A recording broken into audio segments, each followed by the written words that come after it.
Hello everyone, जय हिंद। Welcome to Jha sir academy for IAS. Guys, यहाँ पे आपको सिविल सर्विसेज की प्रिपरेशन कराई जाती है और हेल्प की जाती है कि आपको किस तरीके से प्रिपेयर करना है। यहाँ पे आपको आपकी प्रिपरेशन को एनहांस करने के लिए कुछ फ्री कंटेंट्स प्रोवाइड किए जाते हैं आपकी प्रिपरेशन के लिए। कहाँ पे आपको यूट्यूब प्लेलिस्ट में मिल जाएगा। आप यूट्यूब पे जब जाएंगे तो आपको वहाँ पे वेरियस प्लेलिस्ट अवेलेबल होंगी, जहाँ पे आपको जो डेली करंट अफेयर्स के लेक्चर्स अपलोड किए जाते हैं आपको उनकी प्रॉपर तरीके से प्लेलिस्ट अवेलेबल होगी। उसी के साथ साथ आपको मंथली प्लेलिस्ट भी मिलेगी करंट अफेयर्स की और ईयरली प्लेलिस्ट भी मिलेगी। और साथ ही जो करंट अफेयर्स डेली बेसिस पे आप लोगों को प्रोवाइड किए जाते हैं उन्हीं की फ्री ऑफ कॉस्ट आपको पीडीएफ्स भी दी जाती है हमारे टेलीग्राम चैनल पे। सो गाइज, अगर आपने टेलीग्राम चैनल ज्वाइन नहीं किया है तो तुरंत डिस्क्रिप्शन बॉक्स में जाइए, वहाँ पे आपको लिंक प्रोवाइडेड होगा जहाँ से आप हमारे चैनल को ज्वाइन कर सकते हैं और वहाँ से आप हमारी सारी पीडीएफ्स का एक्सेस ले सकते हैं। और उसी के साथ साथ गाइज, आप लोगों के लिए एक बहुत ही अच्छा इनिशिएटिव स्टार्ट किया गया है मेंस के प्रीवियस ईयर क्वेश्चन एनालिसिस का। आपको आपके लिए डेली बेसिस पर एनालिसिस किया जाता है और उसकी आप लोगों को प्लेलिस्ट प्रोवाइडेड है हमारे यूट्यूब चैनल पे ही। अलग अलग पेपर में प्रोवाइडेड है आप लोगों के कन्वीनियंस के लिए, GS1, GS2, GS3 and GS4 की। उसी के साथ साथ आप लोगों के लिए जीएस के अलग अलग सब्जेक्ट्स की भी प्लेलिस्ट अवेलेबल है। इकोनॉमिक्स है, जैसे सीसैट की आप लोगों के पास प्लेलिस्ट होगी और हिस्ट्री की भी प्लेलिस्ट आपको मिल जाएगी जो कि बिल्कुल फ्री होगी, वो आपको यूट्यूब पे ही अवेलेबल होगी। और इन्हीं प्लेलिस्ट में साथ ही साथ नए नए कंटेंट्स भी रेगुलर बेसिस पे ऐड ऑन किए जाएंगे, जिसके लिए आप लोगों को झा सर अकेडमी को रेगुलरली फॉलो करना है और अपनी प्रिपरेशन को एनहांस करना है, राइट। और उसी के साथ साथ गाइज, कुछ पेड कोर्सेज भी हैं जो आप लोगों के लिए लाए गए हैं Jha sir academy for IAS के द्वारा, जो जिन पेड कोर्सेज को झा सर खुद पर्सनली मेंटोर करते हैं, खुद उसको रिलेट करते हैं।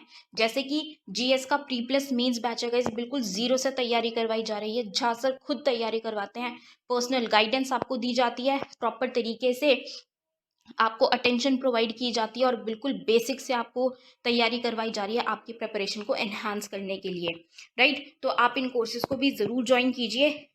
जैसे कि एक मेंस का भी आंसर राइटिंग का टेस्ट सीरीज बैच चल रहा है और प्रीलिम्स का भी टेस्ट सीरीज कोर्स चल रहा है गाइज, जो आपको हमारी ऐप पे टेस्ट सीरीज प्रोवाइड की जाएंगी। 10,000 क्वेश्चंस की आपको प्रैक्टिस कराई जाएगी। वो 10,000 क्वेश्चंस आपको कहाँ पे अवेलेबल होंगे? Jha sir academy for IAS की वेबसाइट पे भी अवेलेबल है और हमारा एक ऐप भी है Jha sir academy for IAS. आप अगर डालेंगे तो प्ले स्टोर से आपको वो ऐप मिल जाएगी, आप उसको डाउनलोड कर सकते हैं। वहाँ पे आपको प्रीलिम्स की टेस्ट सीरीज का एक्सेस भी मिल जाएगा और उसी के साथ साथ इतनी बेहतरीन ऐप है कि आपको वहाँ पे स्टडी टूल्स भी अवेलेबल हैं कि आपकी जो स्टडी है आप उसको ट्रैक कर सकते हैं कि आप कितना टाइम इफेक्टिवली स्टडी कर रहे हैं। तो इस ऐप को गाइज ज़रूर ज्वाइन कीजिएगा, डाउनलोड कीजिएगा और वेबसाइट भी अवेलेबल है।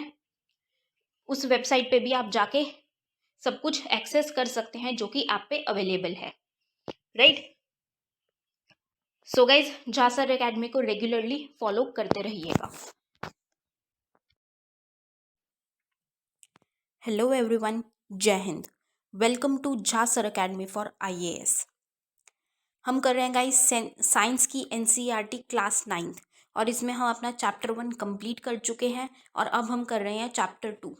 चैप्टर 2 हम more than half of the chapter cover up कर चुके हैं। हमने 2 लेक्चर्स में इसको कवर अप किया है, तो आज हम इस चैप्टर को वाइंड अप कर देंगे, हमारा चैप्टर 2 कंप्लीट हो जाएगा। ठीक है, कोई भी डाउट हो तो गाइज आप पूछ सकते हो। हम इस चैप्टर में पढ़ रहे हैं is matter around us pure. हम प्योरिटी के बारे में पढ़ रहे हैं कि वो प्योर क्या है। ठीक है, तो थोड़ा सा अभी हमने क्या पढ़ा है उसका ओवरव्यू ले लेते हैं, उसके बाद अपना आगे का चैप्टर कंटिन्यू करके इसको आज वाइंड अप कर देंगे। ठीक है, सो लेट्स स्टार्ट। तो हमने क्या पढ़ा है कि प्योर लेमैन टर्म्स में हम लोग के लिए प्योर क्या है कि अगर किसी में कुछ मिलावट होती है तो हम कह देते हैं कि ये प्योर नहीं है। मिलावट नहीं है तो हम कहते हैं ये प्योर है। बट साइंटिस्ट के हिसाब से प्योरिटी कुछ अलग है। साइंटिस्ट क्या कहते हैं कि प्योर क्या होता है? प्योर वो होता है जिसमें कि एक ही तरीके की चीज़ हो, मतलब सेम केमिकल नेचर का ही अगर उसमें चीज़ हो तो उसको हम प्योर कहते हैं। ठीक है, जैसे उन्होंने मिल्क कहा है तो मिल्क हमारे लिए विदाउट वाटर मिल्क क्या है, प्योर है, लेकिन साइंटिस्ट कहता है वो भी प्योर नहीं है क्योंकि उसमें फैट्स और प्रोटीन्स हैं। तो सेम केमिकल नेचर का अगर होता है तो वो क्या है, सिर्फ वही प्योर होता है। ठीक है, फिर उन्होंने मिक्सचर के बारे में हमने बात की थी। मिक्सचर क्या है कि अगर हम प्योर सब्सटेंस ले रहे हैं कि प्योर है, सेम केमिकल नेचर का, उसमें अगर हम 2 या 2 से ज़्यादा सब्सटेंस मिला रहे हैं अलग अलग प्योर, तो उसको मिलाने, जो अलग अलग तरीके के हमने मिलाए हैं, तो उसको हम क्या कह देते हैं, मिक्सचर। और जब वो मिक्सचर अगर होमोजीनियस होता है, मतलब कि वो हर उसमें सेम ही रहेगा, जैसे हमने नींबू पानी का एग्जाम्पल लिया था, तो वो क्या होता है, सॉल्यूशन बन जाता है। ठीक है। और सॉल्यूशन की प्रॉपर्टीज भी पढ़ी थी हमने, सॉल्यूशन के कंपोनेंट्स पढ़े थे। कंपोनेंट्स क्या है कि उसमें एक सॉल्वेंट होता है जो कि किसी चीज़ को अपने अंदर डिसॉल्व कर लेता है। हमने कहा था पानी। ठीक है, पानी अपने अंदर जैसे शुगर है, सॉल्ट है, उसको डिसॉल्व कर लेते, तो पानी क्या है, सॉल्वेंट। और जो चीज़ डिसॉल्व होती है, जैसे कि हमने सॉल्ट लिया, नमक, नमक डिसॉल्व हो जाता है, घुल जाता है, तो नमक क्या है, सोल्यूट है। ठीक है। उसके बाद हमने इसकी प्रॉपर्टीज देखी थी कि एक होमोजीनियस मिक्सचर होता है, इसके जो पार्टिकल्स है वो बहुत ही ज़्यादा छोटे होते हैं। ठीक है, तो हम देख नहीं सकते, और बहुत छोटे होते हैं तो वो लाइट को भी स्कैटर नहीं करते अपने अंदर से, जिसको हमने क्या कहा था, क्या नाम है उसका, scattering of beam of light को क्या कहते हैं, टिंडल इफेक्ट। तो टिंडल इफेक्ट हमें इसमें नहीं देखने को मिलता। ठीक। और इसके पार्टिकल्स क्या है, डिसॉल्व हो जाते हैं, क्योंकि होमोजीनियस मिक्सचर है, वो डिसॉल्व हो जाता है। तो अगर हम उसको छोड़ भी देंगे तो उसके पार्टिकल्स नीचे सेटल नहीं होंगे, मतलब कि ये स्टेबल होता है। ठीक है। फिर इसकी हमने कंसंट्रेशन के बारे में पढ़ा था कि अगर एक सॉल्यूशन में, जैसे पानी, अगर उसके अंदर नमक डिसॉल्व जब तक होता जाएगा तब तक वो अनसैचुरेटेड है, और जब उसकी एक मैक्सिमम लिमिट पहुंच जाएगी कि अब उसमें और ज़्यादा डिसॉल्व नहीं हो सकता, तो वो सैचुरेटेड या कंसनट्रेटेड सॉल्यूशन होता है। उसके लिए हमने कुछ मेथड्स देखे थे जिससे कि हम कंसनट्रेशन निकाल सकते हैं। फिर हमने बात की थी सस्पेंशन की, जो कि सॉल्यूशन से बिल्कुल ऑपोजिट है, कि कोई चीज़ जो कि अलग है, मतलब ग्रुप से बाहर है। जैसे हमने 5 डॉग्स की बात की थी कि 4 वाइट कलर के हैं और जो 5th है वो ब्राउन कलर का है, तो वो बिल्कुल अलग है। हमें पता चल रहा है कि ये अलग है, तो हम उसको बाहर कर सकते हैं उस ग्रुप से, कि ये इनके ग्रुप के अंदर नहीं आता, लगता, क्योंकि ये बिल्कुल अलग है इनसे। ठीक है, तो उसको हम क्या कह देते हैं, वो उसको सस्पेंड कर देते हैं, बाहर निकाल देते हैं। मतलब कि एक वो कंपोनेंट, वो पार्टिकल्स या वो सब्सटेंस जो कि डिसॉल्व नहीं होता है, जैसे हमने मिट्टी ली थी कि पानी के अंदर मिट्टी पूरी तरीके से घुलती नहीं है, वो दिखती है हमें, उसके पार्टिकल्स क्या होते हैं, बड़े होते हैं, वो हिट्रोजीनियस है कि अलग है। ठीक है। और उसके पार्टिकल्स क्या है, डिसॉल्व नहीं होते, वो हमें दिखते हैं, वो डिसॉल्व नहीं होता और वो दिखते हैं, तो वो टिंडल इफेक्ट भी हमें उसमें देखने को मिलता है कि वो लाइट को स्कैटर करता है। ठीक है। और अगर हम उसको बिना छेड़े रख देंगे तो उसके पार्टिकल्स नीचे भी सेटल हो जाते हैं, मतलब कि वो स्टेबल नहीं होता है। ठीक। उसके बाद हमने कोलॉइडल सॉल्यूशन पढ़ा था, जिसको हमने कहा था कि ये बिल्कुल लगा लीजिए मिड में आता है, सॉल्यूशन और सस्पेंशन के बीच में आता है। कोलॉइडल सॉल्यूशन वो होता है जो कि डिज़ोल्व पूरे तरीके से नहीं होता, तो लेकिन वो लगता है ऐसा कि वो डिज़ोल्व हो गया, हमें लगता है वो होमोजीनियस है, बट एक्चुअल में वो हेट्रोजीनियस ही होता है। लेकिन उसके पार्टिकल्स बहुत ज़्यादा छोटे होते हैं कि वो हमें नेकेड आई से नहीं देखने को मिलते, लेकिन दिखते तो नहीं है, लेकिन क्योंकि वो डिज़ोल्व पूरे तरीके से नहीं होते, तो वो टिंडल इफेक्ट शो करते हैं, मतलब कि लाइट को स्कैटर करते हैं। लेकिन क्योंकि वो मोस्टली डिसॉल्व काफ़ी हो भी जाते हैं या वो दिखते नहीं है, तो अगर हम उसको अनडिस्टर्ब छोड़ देंगे तो वो नीचे भी नहीं दिखते, हमें पार्टिकल्स उसके नहीं बैठते, तो हम उसको भी कह सकते हैं कि वो थोड़ा सा फिर भी स्टेबल होता है। ठीक है। उसके बाद हमने सेपरेशन की, कंपोनेंट को सेपरेट किस तरीके से करने की, एक मिक्सचर है उसमें अगर 2-3 चीज़ें मिली हुई हैं तो हमें उसको सेपरेट किस तरीके से करना, हम उन टेक्निक्स के बारे में बात कर रहे थे कि क्रीम को कैसे सेपरेट कर सकते हैं मिल्क से।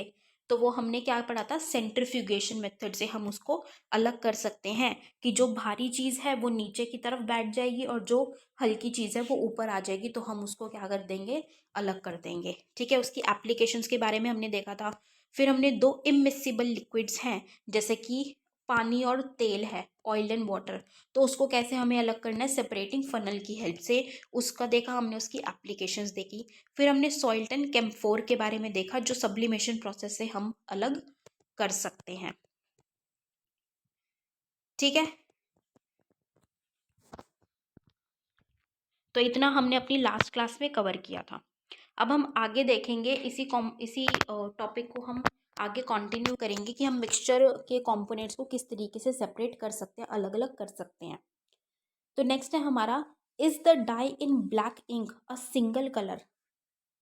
कि ब्लैक इंक में, काली स्याही में जो हमें डाई देखने को मिलते हैं, क्या वो एक सिंगल कलर है या उसके अंदर भी हमें कुछ और देखने को मिलता है। The ink that we use has water as the solvent and the dye is soluble in it. कि उसमें वाटर क्या होता है, जो इंक होती है ना उसके अंदर पानी भी होता है और डाई भी होती है, कि पानी के अंदर वो जो डाई है वो घुल जाती है। पानी उसमें क्या है, सॉल्वेंट है, मतलब कि पानी के अंदर डिजोल्व हो जाती है वो dye. As the water rises on the filter paper it takes along with the dye particles, कि अगर हम उसको फिल्टर पेपर से निकालेंगे तो डाई के जो पार्टिकल्स है वो भी वाटर के साथ ही चले जाते हैं। Usually a dye is a mixture of 2 और more कलर्स। डाई का क्या मतलब है कि 2 या 2 से ज़्यादा कलर मिक्स कर दिया तो उसको हम डाई कह देते हैं। The coloured component that is more soluble in water rises faster and in this way the colors get separated। कि अब जो कलर कंपोनेंट है वो ज़्यादा सॉल्यूबल होता है वाटर में, तो अब वो क्या कहता है, वो बहुत जल्दी ऊपर की साइड आ जाता है। तो इसीलिए हम उन कलर्स को इस तरीके से या फिल्टर पेपर की हेल्प से या उसको सेपरेट कर सकते हैं easily. The process of separation of components of a mixture is known as chromatography. कि अब क्या है कि ये जो कलर तो आ जाते हैं लेकिन फिर भी फिल्टर पेपर से हम इतना नहीं कर सकते, क्यों, क्योंकि वो वाटर के साथ ही चला जाता है डाई के पार्टिकल्स। तो हम इसको किस तरीके से अलग कर सकते हैं, क्रोमेटोग्राफी की मेथड से, टेक्निक से। Chroma in Greek means colour. This technique was first use for separation of colours, so this name was given. किस टेक्निक को मेनली सबसे पहले यूज ही कलर को अलग करने के लिए किया गया था, इसीलिए इसका नाम ही क्या पड़ गया, क्या रख दिया इसका नाम, क्रोमेटोग्राफी। क्रोमा मतलब ग्रीक में इसका मतलब ही क्या है, colours. Chromatography is the technique use for separation of दो solutes that dissolve in the same solvent. ठीक है, ये वो सोल्यूट को सेपरेट करने के लिए यूज की जाती है जो कि सेम सॉल्वेंट में डिजोल्व हो जाते हैं, मतलब कि वो वैसे अलग नहीं होते, क्योंकि वो उसी के अंदर डिजोल्व हो जाते हैं पूरी तरीके से। तो ये क्या है, उन सॉल्यूट को सेपरेट करने के लिए ही इस टेक्निक को यूज किया जाता है। With the advancement in technology newer techniques of chromatography has been developed. अब जैसे जैसे तरक्की होती जा रही है, नई नई तकनीकियाँ आती जा रही है, एडवांसमेंट होती जा रही है, तो और भी नई टेक्निक्स डेवलप कर ली है क्रोमेटोग्राफी की। ठीक है, अब इसके एप्लीकेशंस क्या हैं, एक तो जो हमने बात की, डाई में क्या है, डाई क्या होती है, 2 या 2 से ज़्यादा कलर मिक्स होते हैं उसके अंदर। ठीक है, तो वो डाई में से कलर्स को ही निकाल देना एक उसकी एप्लीकेशन होती है। ठीक है, नेचुरल कलर्स जो हैं उनमें से कुछ पिगमेंटेशन जो होती है उसमें से वो पिगमेंट्स निकालने में, और ब्लड के अंदर कुछ ड्रग्स मिले हुए थे, जैसे मान लीजिए कुछ मेडिसिन ली है तो वो क्या होती है, ब्लड में मिल जाती है। ठीक है, या फिर कोई और ड्रग का इनटेक किया है, कोई अल्कोहल कंज्यूम किया या कुछ है, तो उसको भी हम सेपरेट कर सकते हैं क्रोमेटोग्राफी टेक्निक की ही हेल्प से। ठीक है, उससे पता चल जाएगा, जैसे हम लेबोरेटरीज वगैरह में अगर हम ब्लड टेस्ट कराएं तो पता चल जाएगा उससे, क्रोमेटोग्राफी से ही, कि कौन सी मेडिसिन ली हैं, कौन सी, या अल्कोहल इनटेक है या नहीं है। राइट, नेक्स्ट है हमारा, how can we separate a mixture of 2 miscible liquids. Miscible मतलब कि जो मिश्रित हो जाते हैं, जो मिक्स हो जाते हैं, ऐसे से हम कैसे मिक्सचर को अलग, मतलब इससे हम कैसे अलग कर सकते हैं मिक्सचर में से कंपोनेंट्स को। This method is called distillation. ये किससे होता है, डिस्टिलेशन की मदद से। It is used for the separation of components of a mixture containing 2 miscible liquids that boil without decomposition and have sufficient difference in their boiling points। अब ये technique जो है वो किसके लिए यूज होती है, ऐसे दो लिक्विड्स को सेपरेट करने के लिए जो एक दूसरे में मिल जाते हैं। ठीक है, कैसे, कि इनका जो है काफ़ी डिफरेंस होता है इनके बॉइलिंग पॉइंट्स में, तो उसकी मदद से हम इनको सेपरेट कर पाते हैं। To separate a mixture of 2 और more miscible liquids for which the difference in boiling points is less than 25 K, fractional distillation process is used, for example, for the separation of different gases from air, different fractions from petroleum products, etc। कि अब इनको अलग करने के लिए क्या होता है, इनके बॉइलिंग पॉइंट्स में डिफरेंस होना चाहिए काफ़ी। इनके बॉइलिंग पॉइंट्स में डिफरेंस होगा तो हम इनको अलग कर सकते हैं। जैसे कि हम गैसेस को, जैसे कि हमारी एयर है, जो हमारी हवा होती है, उसके अंदर काफ़ी सारी हमारी गैसेस प्रेजेंट होती हैं। नाइट्रोजन है, ऑक्सीजन है, कार्बन डाइऑक्साइड है, आर्गन है, मीथेन है, काफ़ी सारी और भी गैसेस होती है, सल्फर डाइऑक्साइड है। जो गैसेस प्रेजेंट होती हैं तो उनको भी हम अलग कर सकते हैं डिस्टिलेशन की मेथड से। The apparatus is similar to that for simple distillation except that a fractionating column is fitted in between the distillation flask and the condenser. ठीक है, तो ऑपरेटस सिमिलर होता है इसका जो यूज़ किया जाता है। बस क्या किया जाता है कि इसमें को अलग करने के लिए क्या करते हैं, डिस्टिलेशन फ्लास्क और कंडेंसर के बीच में एक कॉलम लगाया जाता है, फ्रैक्शनेटिंग कॉलम, जिससे कि अलग किया जा सके प्रॉपर तरीके से। A fractionating simple fractionating column is a tube packed with glass beads. उसकी मतलब वो क्या है, एक ट्यूब होती है ग्लास बीड्स के साथ। The beads provide surface for the vapours to cool and condense repeatedly. ये बीड्स क्या करते हैं, वो एक एनवायरनमेंट या सरफेस प्रोवाइड करते हैं जिससे कि जो वेपर्स हैं, जिसकी मदद से वो बॉइलिंग पॉइंट अलग अलग है ना, जिसकी मदद से ये अलग अलग करते हैं, तो उसको कॉन्स्टेंटली क्या करे, कूल करके कंडेंस कर सके, ताकि मतलब कि उसको जमा दे, ताकि वो क्या कर किया जा सके, अलग किया जा सके प्रॉपर तरीके से। तो उसमें मदद करती है। तो इतना डिटेल में जाने की ज़रूरत नहीं है इसमें। मेनली क्या है कि दो मिसिबल लिक्विड्स जो आपस में मिल जाते हैं, ठीक है, पूरी तरीके से, तो उनको अगर अलग करना है तो डिस्टिलेशन के मेथड से उनको अलग किया जा सकता है। ठीक है, इतना सफिशिएंट है। फिर how can we obtain different gases from air. वही चीज़ है जो भी हमने बात की कि जो डिस्टिलेशन है, डिस्टिलेशन की मदद से ही हम हवा में से जो अलग अलग गैसेस प्रेजेंट होती हैं उनको अलग कर सकते हैं। If we want oxygen gas from air we have to separate out all the other gases present in the air. ठीक है, तो अगर हमें ऑक्सीजन अलग करनी है सिर्फ, तो ऐसा नहीं है कि सिर्फ ऑक्सीजन ही अलग होगी, हमें सारी की सारी गैसेज अलग करनी पड़ेंगी। The air is compressed by increasing the pressure and is then cooled by decreasing the temperature to get liquid air. कि एयर को क्या किया जाता है, पहले कंप्रेस किया जाता है, उसका प्रेशर इंक्रीज करके उसको कंप्रेस किया जाता है, फिर उसको ठंडा किया जाता है, उसका टेम्परेचर कम करके उसको ठंडा कर दिया जाता है, और ताकि वो लिक्विड में बन जाए, वो एयर जो है गैस गैस फॉर्म से वो लिक्विड में कन्वर्ट हो जाए। फिर the liquid air is allowed to warm up slowly in a fractional distillation column where gases get separated at different heights depending upon their boiling points. अभी जो liquid air है इसको धीरे धीरे धीरे धीरे थोड़ा थोड़ा गर्म किया जाता है, किसमें, जो वो डिस्टिलेशन कॉलम की हमने बात की थी वहाँ पे ग्लास बीड्स होती है, वो एक सरफेस प्रोवाइड करती है, वो धीरे धीरे उसको वहाँ पे थोड़ी थोड़ी गर्म होती है, और उनका क्योंकि अलग अलग बॉइलिंग पॉइंट होता है तो उस पर वो अलग अलग जैसे जैसे वार्म होती जाती है, गर्माहट बढ़ती जाती है, टेम्परेचर बढ़ता जाता है, वो सेपरेट होती चली जाती हैं, अलग अलग हो जाती है, तो उससे हमें डिफरेंट डिफरेंट एयर्स मिल जाते, सॉरी गैसेज मिल जाती हैं। ठीक है, तो एयर में से वो सेपरेट हो जाती है, राइट। नेक्स्ट है how can be obtain pure copper sulphate from an impure sample. ये एक इम्प्योर सैंपल का क्या मतलब है, जिसमें कि अलग अलग तरीके के कंपोनेंट्स मिले हुए हैं, उसमें से हमें एक कॉपर सल्फेट निकालना है, प्योर कॉपर सल्फेट, मतलब कि जो एक प्योर सब्सटेंस है कॉपर सल्फेट, वो अलग करना है उसमें से। तो वो कैसे करेंगे, the crystallisation is method is use to purify solids, कि प्योरीफाई करने के लिए क्रिस्टलाइजेशन मेथड का यूज़ किया जाता है। For example, the salt we get from sea water can have many impurities in it. To remove these impurities, the process of crystallization is used. मतलब कि प्योरिटी के लिए यूज़ किया जाता है, जैसे कि अब नमक है, नमक कहाँ से बनाया जाता है, सी वाटर से। ठीक है, जो समुद्र का पानी होता है वो खारा होता है, तो उसमें से क्योंकि उसमें नमक मिला हुआ होता है तो उसमें से हम नमक अलग करते हैं, लेकिन उसमें काफ़ी सारी इम्प्योरिटीज़ प्रेजेंट होती हैं, तो वो इम्प्योरिटीज़ को हटाने के लिए भी, नमक को प्योर करने के लिए, शुद्ध बनाने के लिए क्रिस्टलाइजेशन प्रोसेस का ही इस्तेमाल किया जाता है। Crystallisation is a process that separates a pure solid in the form of its crystals from a solution.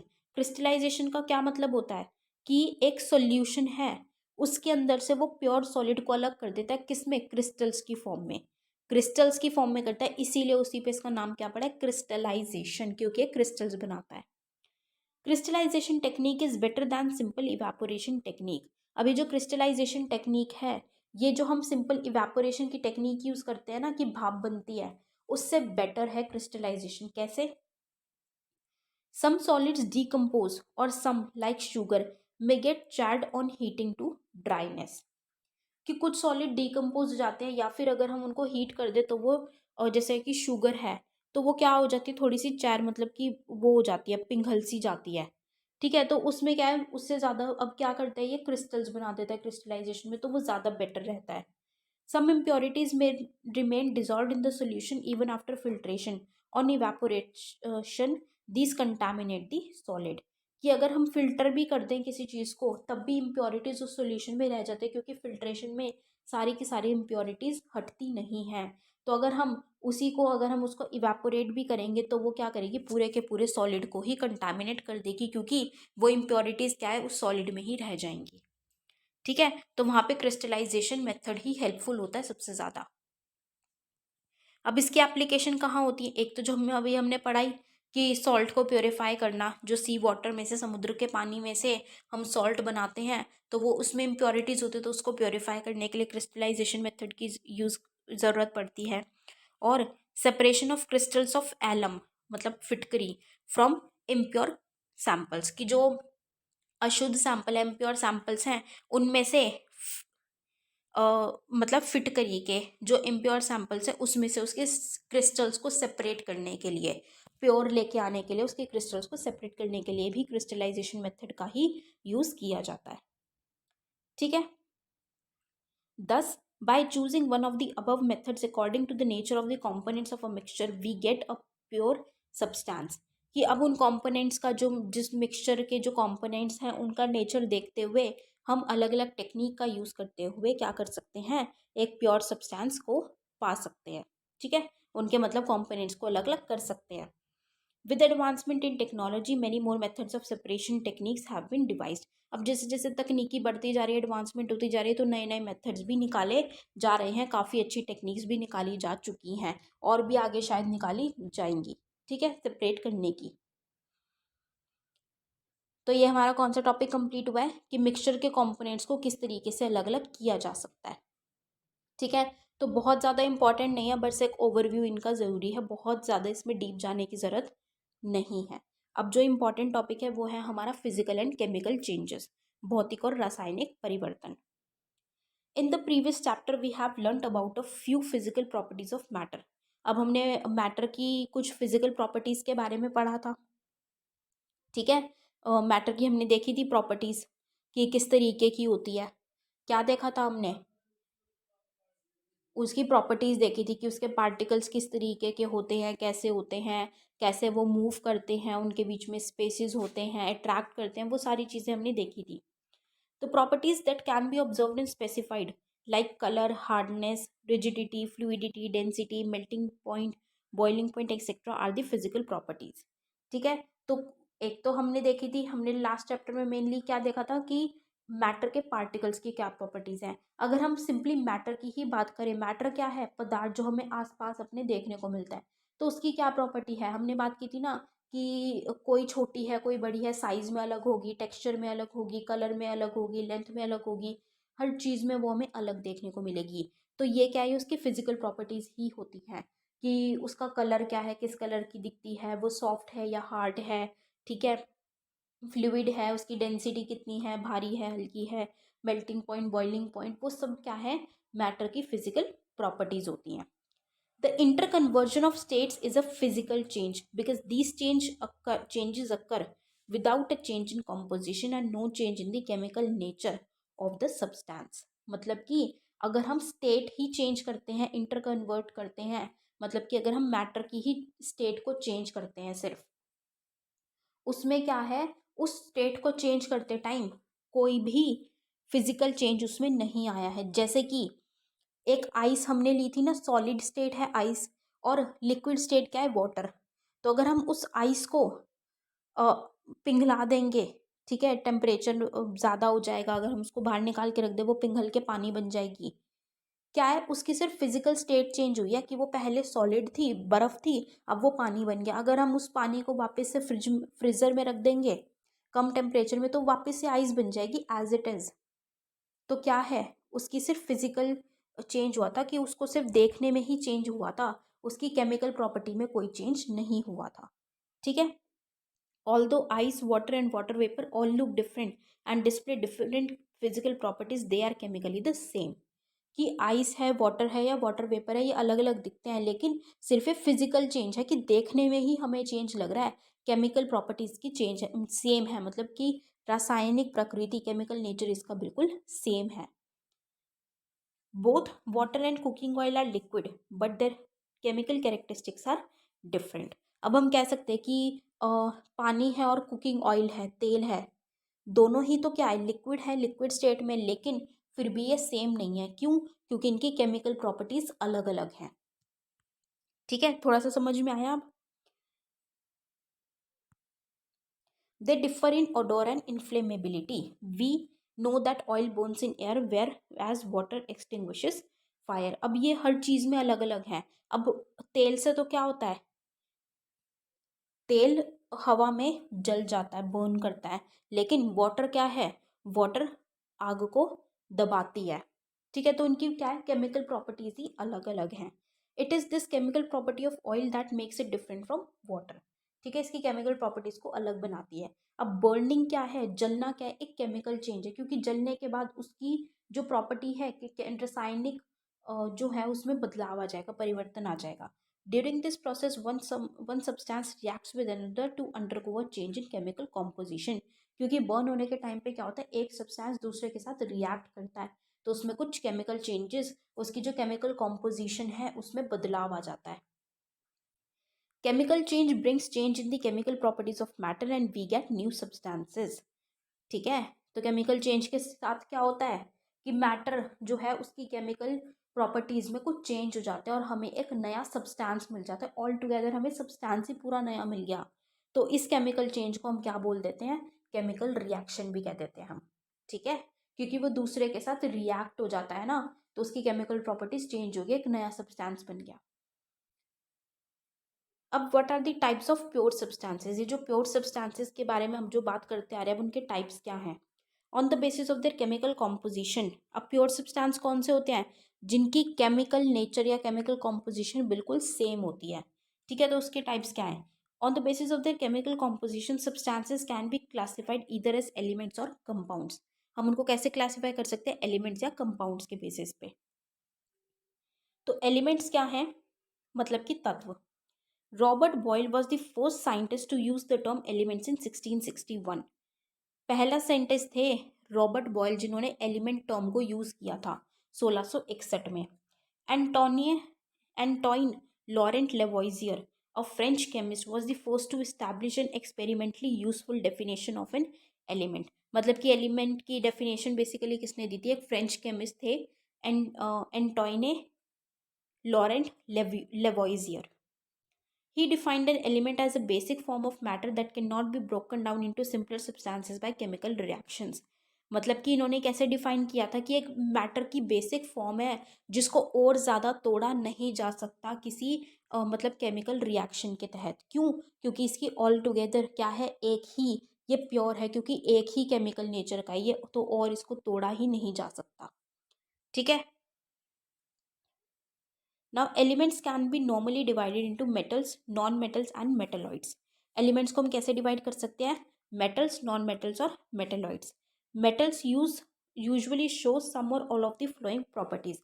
अब मेटल्स को हम कैसे जान सकते हैं, उसकी कुछ प्रॉपर्टीज होती हैं, जैसे कि दे हैव अ लस्टर, मतलब उसमें कुछ कुछ हमें शाइन देखने को मिलता है, चमकदार होता है, थोड़ी सी शाइन होती है उसमें। ठीक है, दे हैव सिल्वरी ग्रे और गोल्डन येलो कलर, कलर में सिल्वरी ग्रे या येलो गोल्डन टाइप का कलर होता है उसका। They conduct heat and electricity. ठीक है, डक्टाइल मतलब कि उसको तोड़ के या उनको वायर्स में बनाया जा सकता है। ठीक है, किसी चीज़ में मतलब कि फॉर्म किया जा सकता है, जैसे मेल्ट करके या कैसे उसको दूसरी चीज़ों में बनाया जा सकता है, मोल्ड किया जा सकता है। दे आर मेलिएबल, मतलब कि उनको थोड़ा सा जैसे हथौड़ा या वैसे मार मार के उनको शीट्स में या दूसरी चीज़ों में कन्वर्ट किया जा सकता है। दे आर सोनोरस, मतलब कि अगर हम उनको हिट करेंगे, मारेंगे, तो उसमें साउंड प्रोड्यूस होगी। जैसे कि हम बोलते हैं ना, बेल है एक, ठीक है, तो वो बेल को हम बजाते हैं तो साउंड प्रोड्यूस होती है, तो वो क्या है, वो एक मेटल है। ठीक है, सोनोरस है। अब इसके एग्जाम्पल क्या है, gold, silver, copper, iron, sodium, potassium, ये सारे के सारे क्या है, मेटल्स हैं। और मरकरी एक ऐसा लौता मेटल है जो कि रूम टेम्परेचर पे लिक्विड फॉर्म में हमें देखने को मिलता है। ओनली मेटल जो लिक्विड होता है रूम टेम्परेचर पे, ठीक है, मरकरी। उसके बाद है नॉन मेटल्स। नॉन मेटल्स किस तरीके के होते हैं, वो बिल्कुल ऑपोजिट होते हैं, ठीक है। क्या है, उनमें कोई कलर नहीं होता, मतलब फीके फीके से होता है, कलर नहीं होता। जबकि मेटल्स में क्या है, वो शाइनी होते हैं। Poor conductors of heat and electricity होते हैं मेटल्स, गुड कंडक्टर होते हैं। नॉन मेटल्स पुअर कंडक्टर्स होते हैं। ये ना ही तो लस्ट्रस होते हैं, ठीक है, मतलब ना तो इनमें शाइन होती है, ना इनको बजाने पे कुछ आवाज़ आती है, ना ही इनको मोड़ तोड़ के किसी और चीज़ में बदलाव किया जा सकता है, ठीक। इसके एग्जाम्पल्स क्या हैं, hydrogen, oxygen, iodine, carbon, bromine, chlorine etcetera, ये सारे क्या है, नॉन मेटल्स के एग्जाम्पल्स हैं। Some metals have intermediate properties between those of metals and non-metals. They are called metalloids. मतलब कि अब ये मेटल्स और नॉन मेटल्स हमने देखा कि एक तो मेटल्स है और उसके बिल्कुल ऑपोजिट हमें क्या देखने को मिलते हैं, नॉन मेटल्स, ठीक है। अब हम बोलते हैं ना मिडवे, जैसे अभी हमने क्या पढ़ा था कि सॉल्यूशन है, सॉल्यूशन का बिल्कुल ऑपोजिट सस्पेंशन है। तो हम कोलॉइडियल सॉल्यूशन को क्या कह सकते हैं कि उनके मिडवे, बीच में पड़ता है सॉल्यूशन और सस्पेंशन के। सिमिलरली मेटल्स और नॉन मेटल्स बिल्कुल ऑपोजिट हैं, तो इनके मिडवे, बीच में हम कह सकते हैं क्या होते हैं, मेटलॉइड्स, ठीक है। जिनमें कुछ कुछ प्रॉपर्टीज मेटल्स की होती है, कुछ नॉन मेटल्स की होती है, तो उनको हम क्या कह देते हैं, मेटलॉइड्स। मेटलॉइड्स के एग्जाम्पल क्या हैं, बोरोन, सिलिकॉन, जर्मेनियम एक्सेट्रा, ये हमारे मेटलॉइड्स के एग्जाम्पल्स हैं, मतलब जिनमें मिक्सचर होता है मेटल्स का और मेटलॉइड, नॉन मेटल्स का, ठीक। तो ये होते हैं हमारे एलिमेंट्स, मतलब वो बेसिक फॉर्म ऑफ मैटर जिसको हम मतलब केमिकल कॉम्पोजिशन उसकी बिल्कुल सेम होती है, हम उसको और ज़्यादा सिंपलर सब्सटेंसेस में तोड़ नहीं सकते हैं, ठीक। उसके बाद हम बात करें कंपाउंड्स की। कंपाउंड्स क्या होते हैं, a compound is a substance composed of two or more elements chemically combined with one another in a fixed proportion। एक कंपाउंड क्या होता है, जो कि दो या दो से ज़्यादा एलिमेंट से मिलके बना हुआ है, दो या दो से ज़्यादा एलिमेंट्स, ठीक है, उससे मिलके जो बना हुआ है उसको हम कहते हैं एलिमेंट्स। जिसमें कि अब क्या है, एलिमेंट्स में क्या है, सेम एक ही केमिकल कॉम्पोजिशन होती है, लेकिन अब दो या दो से ज़्यादा एलिमेंट्स मिला दिए, मतलब कि दो या दो से ज़्यादा केमिकल कॉम्पोजिशन भी हमें वहाँ पे देखने को मिल रही है। तो वो जो केमिकली कंबाइन किया गया है एक दूसरे के अंदर फिक्स प्रोपोर्शन में, ठीक है, तो दो या दो से ज़्यादा एलिमेंट और उनकी केमिकल कॉम्पोजिशन भी मिक्स कर दी, तो उसको हम क्या कह देते हैं, कंपाउंड्स, ठीक। तो अब हम बेसिक डिफरेंस देखेंगे मिक्सचर्स और कंपाउंड्स में कि क्या डिफरेंस है। तो फर्स्ट क्या है, एलिमेंट्स और compounds just mix together to form a mixture and no new compound is formed, ठीक है। क्या चीज है, मिक्सचर्स में क्या है कि एलिमेंट या कंपाउंड है, मतलब एलिमेंट तो क्या है कि एक ही प्योर है, तो दो दो या दो से ज्यादा एलिमेंट्स मिक्स हुए तो वो क्या बन गया, कंपाउंड बन गया। अब जब वो मिक्स होते हैं तो क्या है कि वो एक मिक्सचर फॉर्म करते हैं, मतलब कि मिक्सचर में क्या होता है कि हम दो या दो से ज़्यादा सब्सटेंसेस को जब हम मिला रहे हैं तो एक उसका मिक्सचर हम कह रहे हैं कि उसका मिले हुए हैं वो, हम ये नहीं कह रहे कि कोई नया सब्सटेंस बना है, उसमें कोई एक नया सब्सटेंस नहीं बनता, मतलब एक नई चीज़, नया कंपाउंड नहीं बनता है, उसमें सिर्फ वो क्या है कि वो मिले हुए हैं, उसमें नई चीज़ नहीं बनती। लेकिन कंपाउंड में क्या है, क्योंकि वो केमिकल कॉम्पोजिशन उनकी होती है, केमिकल रिएक्शन होता है।